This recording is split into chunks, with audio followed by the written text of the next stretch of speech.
not even playing?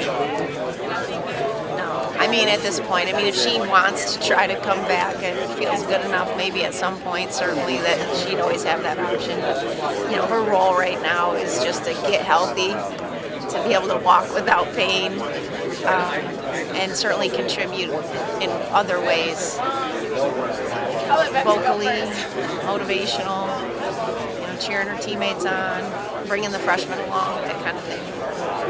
Jasmine, what have you kind of seen from her? Well, she's been the frustrating one. She has had a concussion. She did nothing over the summer, absolutely nothing. So that's the one that is now starting to come back. So, I mean, she has to get in shape. She hasn't really done anything since we played in the North Carolina game.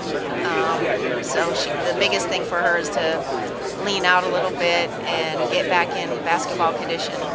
It starts there with her. Her and Decca Correct. Yep.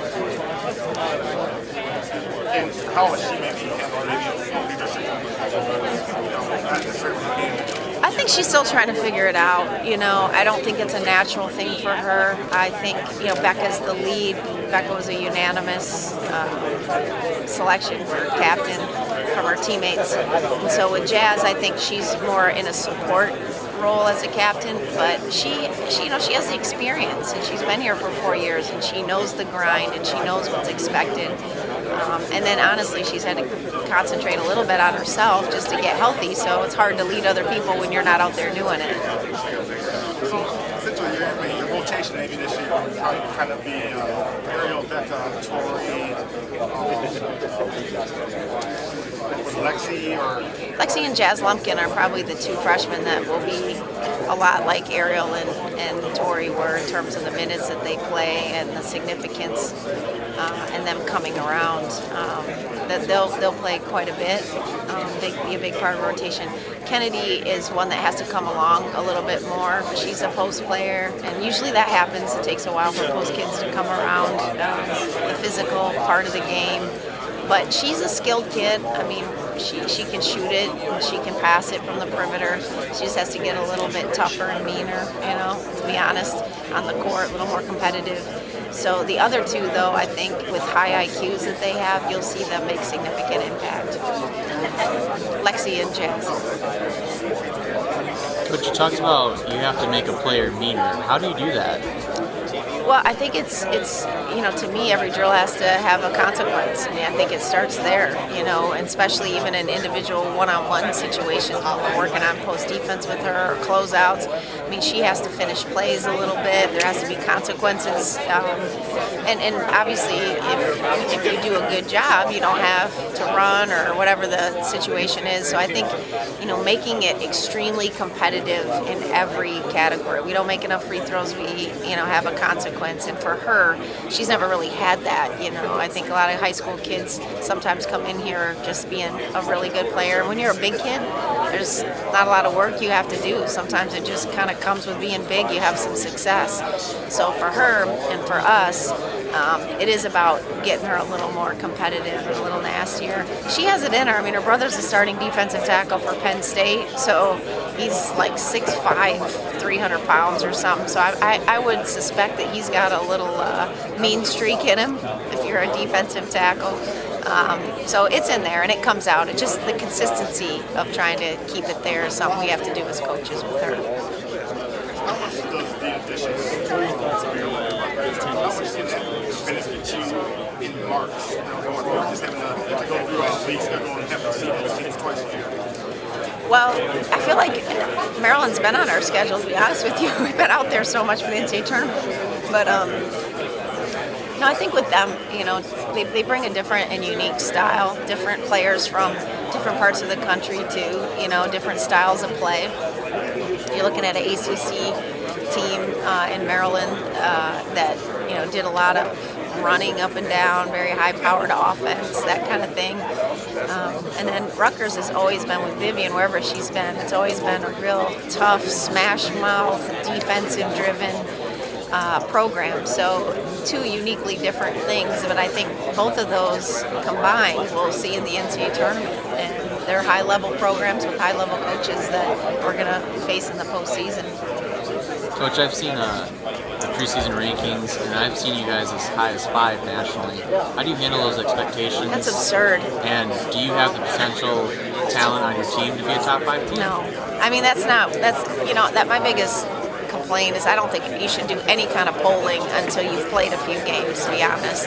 I just think it's really hard to evaluate talent that hasn't even barely practiced, or what's going on with injuries and that kind of thing. But, all that is just distraction and noise, and you just got to shut that down. I mean, at the end of the day, it's in the gym time. It's how we're practicing, how we're coming together as a group.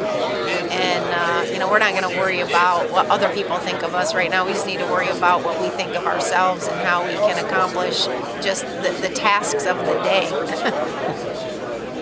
I mean, you've got to talk about that. How much more challenging, obviously, Brandy was a player that came on. Yeah, losing Brandy is big. It's a big loss. I mean, she was a starter coming back for us. She was our best guard, I thought, down the stretch in the postseason. I mean, she had a couple double-doubles, single-handedly won us a couple games down the stretch with her ability to rebound and defend. And athletically, we're missing somebody with experience and athleticism. And she was having the best offseason of any kid I've ever coached. It was incredible. I mean, she was on point. She was tough. She was focused. She was getting shots up. She was in the gym 24/7. I mean, she was as driven as I've ever seen her. She had a little taste of that success, and she was really starting to do that. So that's as big of a blow, I think, to our program as we've had in a long time, just because of her progress. June. Yeah, in an open gym. Just typical. I mean, kids play open gym all over the country in the summer. It's not like she was doing anything she shouldn't have been doing, The unfortunate thing is they really didn't think it was an ACL, so it was kind of shocking news. I mean, when they tested her out, it was one of those, we'll kind of, it's probably not ACL, we'll just get an MRI just in case. And when they saw it, they were pretty surprised. Right? I don't understand. Yeah, I mean, I remember though Maryland one year had like 4 of them or something. I think it was the same year that you guys both played. Yeah, that's the year in the NCAA tournament. Yeah, they were down. They were down to like hardly anybody, and had some like 3 or 4 ACLs, I think. So it's very prevalent in the women's game, that's for sure. Coach, have you ever been in a university where there's so much success in the top sports, football, men's basketball, women's basketball, where all 3 programs are just clicking? I wish I could say that I have, but I haven't. So this is just really, this is what Michigan State's all about, to be honest with you. It's not surprising with Izzo and D'Antonio running those programs. And, even the success that certainly Kathy George has had in volleyball. And I know hockey's really about to make some great waves, and now that they're in the Big Ten and what that brings to our campus as well. So and there's just some really great leaders on our campus, and coaches that are committed to making their teams the best they can be, and hopefully teaching our kids the right way to do it. And I think that's what makes Michigan State so special. Do you get a sense that the other coaches and programs support each other and attend each other's events? Oh yeah, I think that's so unique. I mean, honestly, I always say like with Izzo, he's a Hall of Fame coach. He doesn't have to answer to anybody, to be honest with you. He doesn't have to sit down and talk to anybody, speak to anybody, and he's as down to earth and caring about other programs as any coach in the country. And I would probably say is probably the best at that. Mark D'Antonio is the same way. I think it's the way we all came up, though.